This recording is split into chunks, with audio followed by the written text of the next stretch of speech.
Hi, welcome to a new episode in the Internet Surfer, hosting the most horror and creepiest stories from Reddit. Please don't forget to comment, like, share, and subscribe. Enjoy.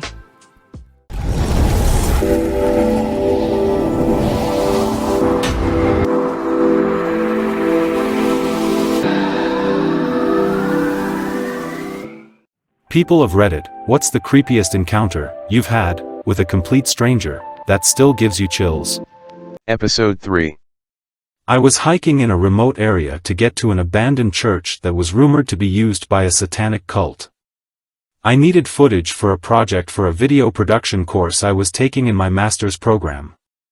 I was about an hour into the hike when two people walked around the bend in the trail. Please keep in mind that I had hiked about 2 miles from the closest semi-public parking lot to get to this point. The first person looked to be at minimum 70, was relying fairly heavily on a metal cane, and had on a hospital-type blue and white mask. This was in October 2019, so it wasn't too hot, but this was also pre-COVID and far from anywhere I would ever expect to see a medical mask. I've felt a lot of anxiety around unknown people in masks since, and I attribute a lot of it to this interaction. The second person was following closely behind him and looked to be their wife of similar age, but she didn't have a cane or mask. I was immediately freaked as soon as I saw them. Masks weren't normal then, and were the farthest from normal you could get considering it was 2019 and a mile deep into a wildlife management area. We all paused for a minute and just stared at each other warily before I kept walking forward until we were about 10 feet from each other. To this day, I've never felt so closely scrutinized by anyone. I felt so closely watched, every facial expression, every subconscious body movement. Their eyes were sharper than most people I'd ever met, and far beyond the sharpness I would ever expect to see in the average 70-plus-year-old person. I could immediately tell that something was not right. My dad made me read The Gift of Fear when I was growing up, and despite being on a daredevil kick, I immediately knew I had fucked up going there alone. I had goosebumps, I felt like I couldn't stay still, and I couldn't stop the word vomit coming from my mouth. Upon thinking about it after, I realized that I learned not a single thing about them, including whom they were or why they were out there. However, by the time I walked off, they knew my name, my college, my dorm, my major, why I was there, what I was doing, where I was planning on going, where I had parked, and that people were expecting me back at home before nightfall. They had asked specific questions to get that information from me, and I honestly answered 100% truthfully because I felt I had to. By the time they finished questioning me, they seemed more relaxed, but I knew without a shadow of a doubt that I needed them to realize that I wasn't a threat. I think that's why I overshared so much. I can't put my finger on a single thing that did it, but I know I was in danger with them, and it's probably the sharpest memory I have to date, bar none. I tried to take unexpected and more difficult to travel paths once I got past them. I ended up getting my footage for my project, but I also ended up stranded in a 26,000-plus-acre wildlife management area after nightfall with no cell service and a dwindling battery. I made it out, but it really changed my perspective on fear and reset the wild streak I had going at the time. One day after school, I was hanging out with my then boyfriend, and we watched one of the Saw films while lounging. He ordered pizza, so when we heard a knock on the door and the doorbell 30 minutes later, we assumed it was the food. He opened the door to find nobody there. He told me to promptly get to his room and stay there till he called me down. I did. After 10 minutes, the doorbell rang again, and it was the food, so I went down because I was hungry lol. During that time, my boyfriend shut all windows and drapes, and although I assumed it was a prank, he claimed that this never occurred in his neighborhood. We quickly forgot it. On my way to school 2 days later, I receive a call from an unknown number.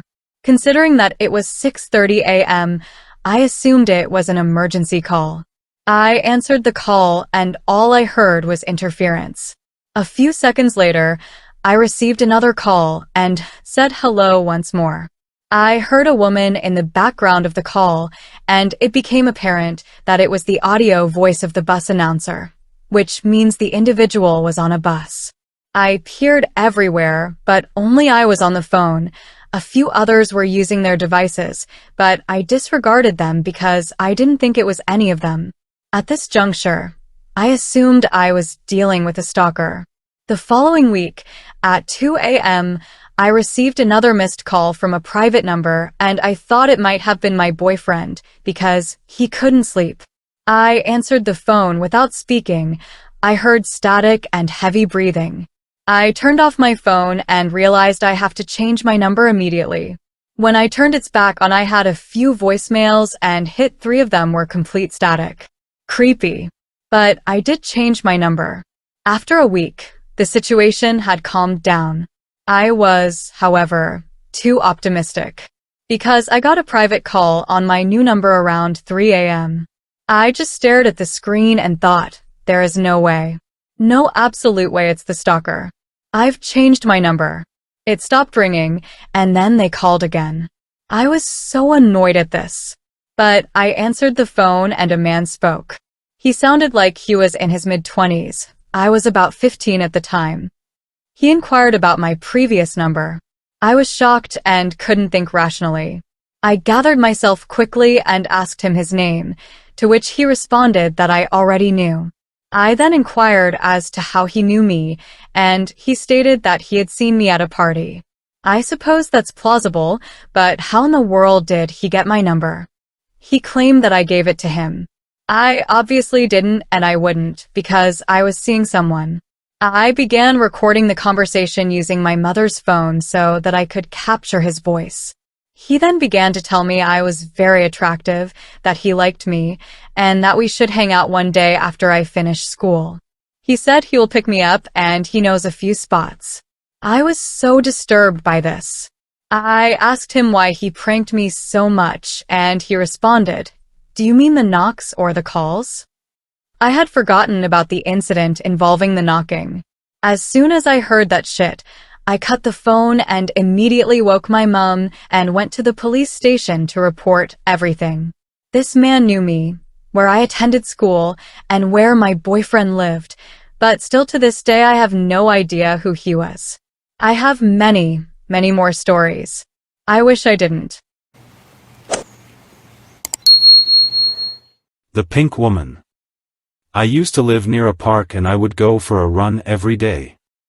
One summer on the hottest day of the year this woman showed up. She didn't do well with the heat at all. Her skin was pink, and she was wearing bright pink clothes. From a distance it looked like she was panting.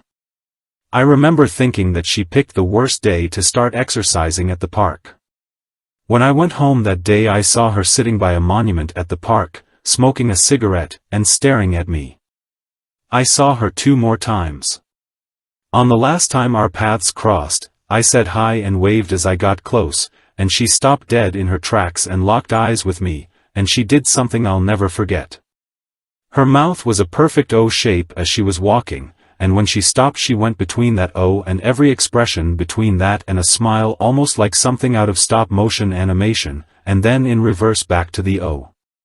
It was one of the creepiest things I've ever seen. When I was 17, we moved to this house on a lake in Florida, where a bunch of people owned boats/kayaks/canoes, etc. My grandparents also lived on the lake, across from us, which was part of the reason why we moved there. Anyway, we're outside the first day at the new house with my grandma, and this older guy comes up on his boat. Maybe mid-60s, early 70s. He introduced himself, pointed out where he lived, you know, neighbor stuff. The entire time, I was getting bad vibes, but he was being friendly enough to my mom and grandma. I just stayed. He asked me if I'd ever gone surfing. I said no, and he offered to teach me sometime. Now this wasn't a big lake. It was small enough that even a shitty pair of binoculars in our living room would be enough to see my grandparents' house. As soon as he said that, my brain clocked out, and not long after we went back inside. A couple weeks later, I was home alone during a day off from school, and I looked across the yard to see him paddleboarding around near our dock. He didn't go far, maybe 1 or 2 houses down, and then he would circle back. I moved from the living room and went into my room and watched a neighbor walk over to talk to him before he paddled away. Again, not entirely creepy, just bad vibes. Another couple weeks later, I started dating this guy, and he came over to go fishing with me. Boat guy comes over on one of his boats and starts talking to us. At some point, he gets out of his boat, comes onto the dock, talks with my boyfriend, and generally being friendly. A third time, not creepy, but this time he pulled us both into a sort of side hut thing that made me incredibly uncomfortable. My boyfriend eventually makes an excuse and we go inside, and he mentions he was drunk. Finally, just before finals, at the beginning of summer, I notice a boat I've never seen before sitting out in the lake just inside the no-wake zone. Whatever, people like to spend nights on the lake. None of my business. The boat stays there for 5 days. I mention it to a friend of mine who lives in the neighborhood, just deeper in and off the lake. He asks me to send him a pic. I do, and he responds, "Oh, that's one of boat guy's boats." At that point, I get worried. This is a retirement-aged man who has no problem drinking and driving, boating. So I go online and submit an anonymous tip to the local PD.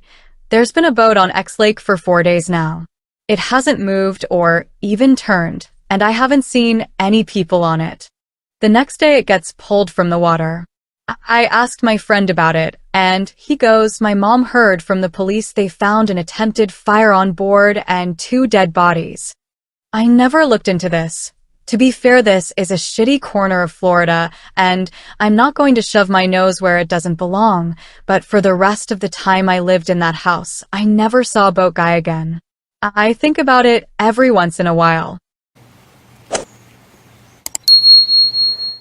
In high school, pre-cell phones, I went with 3 friends to the midnight movies, about 40 miles away from home. After the movie we went to Denny's, came out and my tire was flat. I popped my trunk and was looking for a can of Fix-A-Flat, and a dude appeared out of nowhere, offering to help. My speedy senses went off, and I said we didn't need help. I had already called my brother and he would be there in just a minute. Lie. I motioned my friends to get into the car. The dude just sat in his car, staring at us. I waited about 10 minutes, and decided he wasn't going to leave. We all got out, walked quickly back into Denny's and asked them to call the police so I could fix the tire and leave. Police showed up, and the guy tried to drive off but they had blocked the driveway. He tried to back up and hit another car. Turns out, creepy dude had a warrant for his arrest. The cop looked at us and said, "You were probably 1 step from being locked in his trunk." The cop used a Porto air compressor to pump up my tire, and as he suspected, the air had just been let out of my tire. Trust your speedy senses. When I was 8 to 9 and my older sister was about 13, we went to a fast food place with my parents. Something like Taco Bell or Del Taco. It was later at night, like an hour before the store was closing. Pretty deserted except for my family and some middle-aged man, looked like he could be homeless. He was kinda just talking to himself, saying nonsense. My dad had to go outside or to the bathroom, so it was just me, my sister, and my mom. He's sitting at a table across the restaurant, but we notice that he keeps moving tables. He'd move one table closer to us and watch us for a bit as he ate. We tried to just ignore it, but soon enough he was at the table right next to us and he was trying to talk to us. My sister, just becoming a teenager, had started getting into makeup and experimenting with how she dressed. The guy kept making comments on her makeup or how pretty she was. My mom had gone towards the front of the store and was talking with my dad, so it was just my sister and I. We were both clearly uncomfortable and my mom could tell. She decided it was time to go. My dad really didn't seem to notice or care that a creepy man is sitting near his 2 minor daughters and making comments about how they look. I and my sister told my mom how uncomfortable we were when we got home, and she told us to let her know if we ever feel like that, and that she would get us out of that situation ASAP. Pontins Holiday Camp in Blackpool Summer 1986. I was 10, and an only child of a single mother, and we went to Pontins thinking it would be a nice safe environment for me to wander around by myself. A certain male blue coat took a bit of an interest in me and would always try and talk with me and ask me about my family and stuff like that. I found him extremely creepy, and actively tried to disgust him by telling him I had gastroenteritis, and that I had relatives in the Kesh. That last bit was actually true. He just laughed it all off and still tried to befriend me. It all came to head one day when he was sitting outside his chalet and was desperately trying to get me to come inside. He seemed to think that telling me he was by himself would somehow encourage me. It didn't. I told my mother, who went straight to security and told him what happened, and they just laughed and said, "Oh, that's just what he does, don't worry about him, he's harmless." The implication of that statement is really disturbing. The 80s truly were a different era. When I was around 9, my family went to visit my great-grandparents at the nursing home. The dining area had rolling chairs I would always zoom around on, and a random old lady called me over to her, presumably to tell me I was being dangerous or loud or something. She took my hand and just told me I was a good boy. I was pretty confused, because usually my rolling around on the chairs annoyed everyone. Then she said, "Take part of me," and I started to wonder if she was getting me mixed up with one of her own grandkids and why someone needed to take part of her. The next time we visited the nursing home I couldn't find her, so I think she was dying and wanted someone to remember her before she passed away.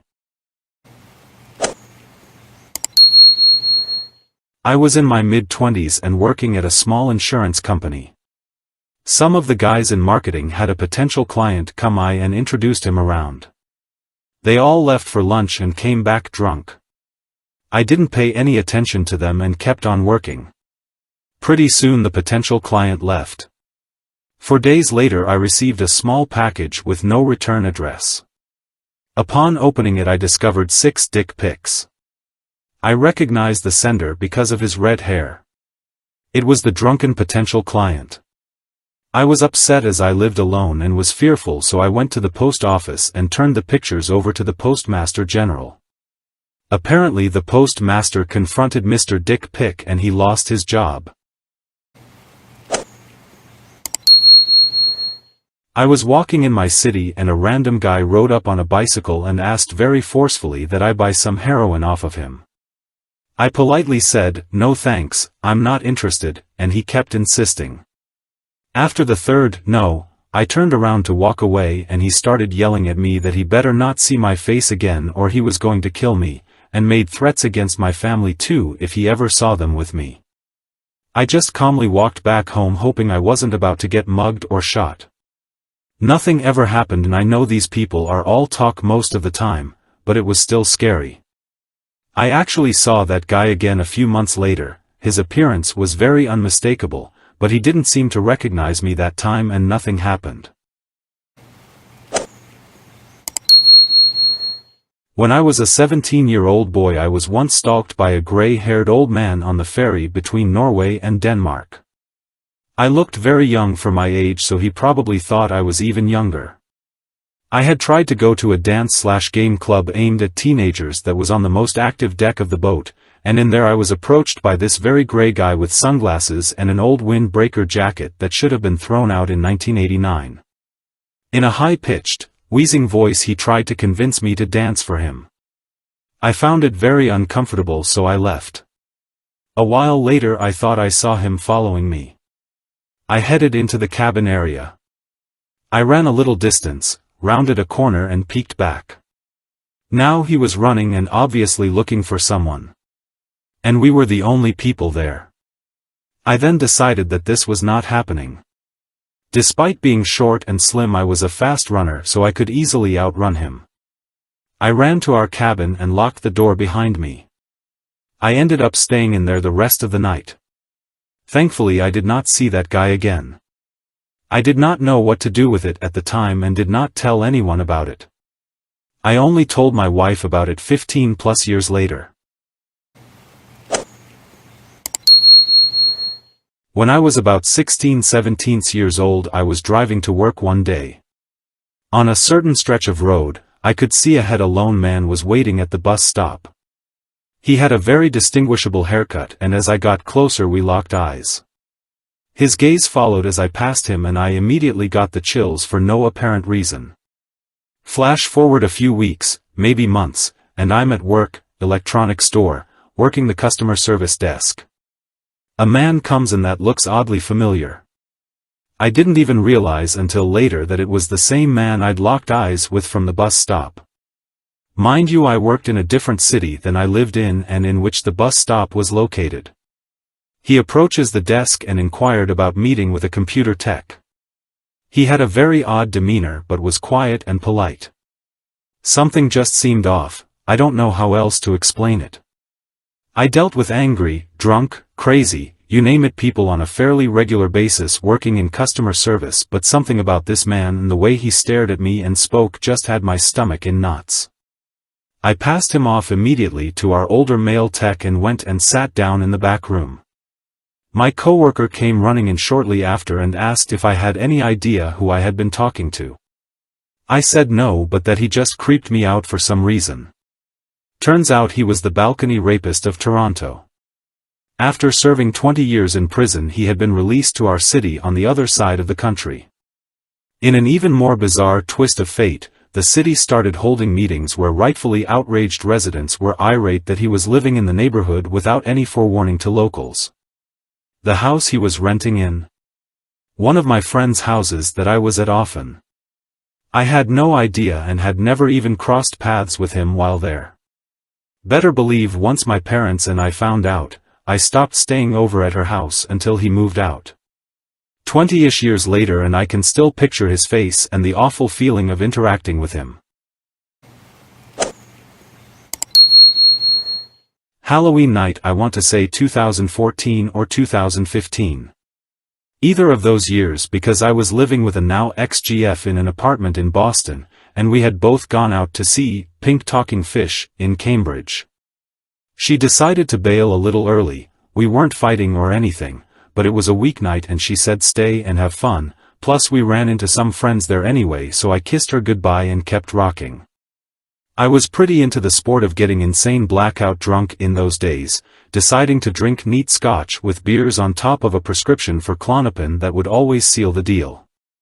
But because I knew I was going to be commuting back home by myself, I just chilled and nursed a few PBR tallboys and stayed alert. Good thing. Now, I'm not a complete idiot anymore, but sometimes I would just think about connecting 2 different subway lines plus a bus and immediately order an Uber, even if it was a rush, like 1 a.m. on Halloween, and I would have paid like $90 in surge pricing. But I couldn't even get an Uber. The map, like right in Central Square Cambridge, was all quick ghosts of cars that would be available for a millisecond and then get snagged.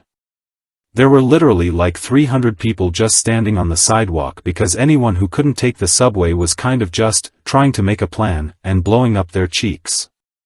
It was a shitty place to be standing around in. So as soon as I saw a white Crown Victoria pull ups and sort of half double park, I just pushed as many women and children out of my way and jumped right in the back seat. I did not care that this was the shadiest vehicle I'd ever gotten into. My objective was to exchange money for safe passage back to my apartment, and the Jamaican-sounding dude seemed legit chill. So I tell him the address, and of course there's no meter, and of course he has bad idea where my address is, so now it's like me just trying to figure out every turn for this guy to make to get me home. Which was a challenge.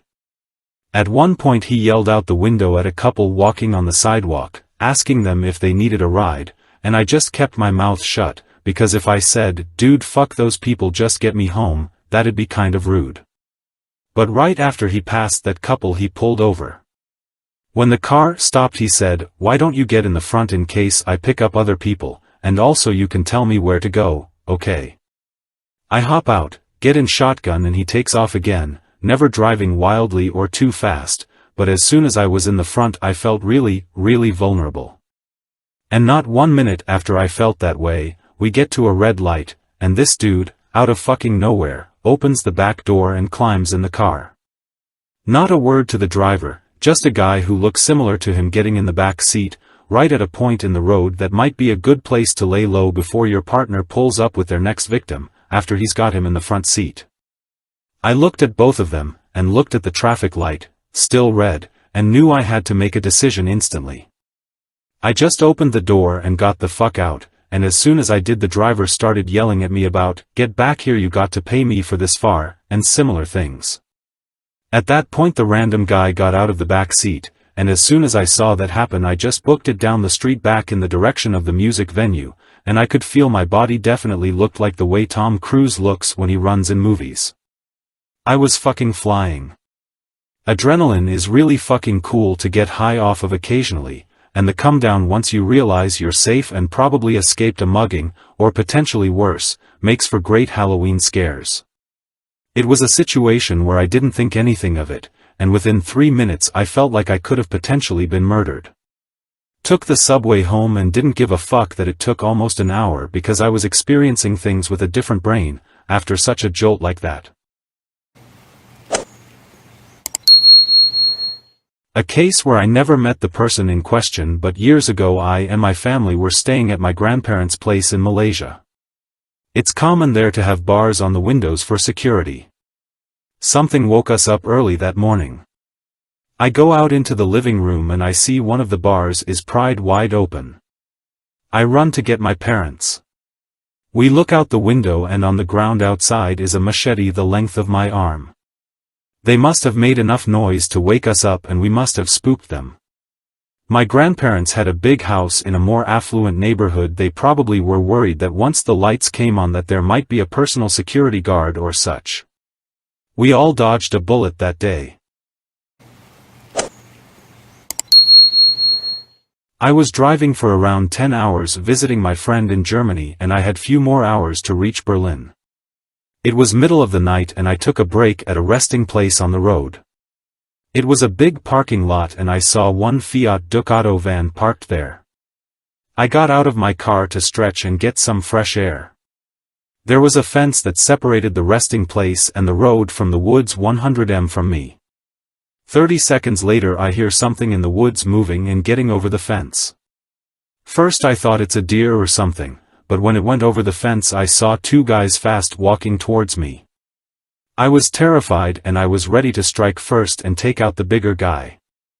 I'm a big guy too. They approached me and asked me for some money. I gave them €5 and they left back to the woods. They were pretty calm and looked friendly. I tried to ask what happened but they didn't spoke any familiar language, just extremely bad broken English. They were not German, nor are I, and the van plates were Italian. They were not Italians. I do not know what to think about it. It happened over 15 years ago and it still crosses my mind whenever I stop at night at the road. I was probably 9 years old. I was home alone, early 80s, and someone knocked on the door. I didn't open it and since I couldn't reach the peephole in the door, I asked, "Who is it?" Some man said they were there to meet with my dad. The man said, "Your dad?" "Not, Mr. So-and-so." I was terrified. I said, "He's in the shower." I'm sure I sounded scared and most likely alone. He banged on the door again and I ran into the kitchen. Now realizing that there were way too many windows in the house, I crouched near the French door in the kitchen that had a view of the side gate. Some man's head popped up over the gate looking into the backyard and shook the locked gate. He said, "We're not here to do anything," and shook the gate again. He left. I don't know if there was another person with him, not that it would matter, but I was super grateful he left. I don't remember if I told my parents or not. I blocked out the rest of that memory. 175. My father and I went to a small local steak sandwich chain for lunch one day. There was a guy sitting outside, and we didn't pay him any attention and just went inside. We got our sandwiches and left the shop. As we are walking out, he starts to holler at me. I don't remember what he said, but I turn around to look at him. My dad got to the car and yelled, "Come on, let's go." The guy starts to yell at my dad, "I'm not some pervert. You think I'm a pervert, don't you? EFFU, you're the pervert." My dad is a very protective person, who also legally concealed carries. My dad and the guy continue to yell at each other. The guy is starting to walk toward my dad, and I can see my dad's hands starting to move toward his side. I know what he is preparing himself to do. I run to the car, "Dad, get in the CR now." I yell at him. We both get in and I peel out of the parking lot in 10 seconds. This happened about 3 to 4 years ago, and I haven't been back to that shop since. Thanks for watching. Please comment, like, share and subscribe. The Internet Surfer on YouTube for more horror and scary stories.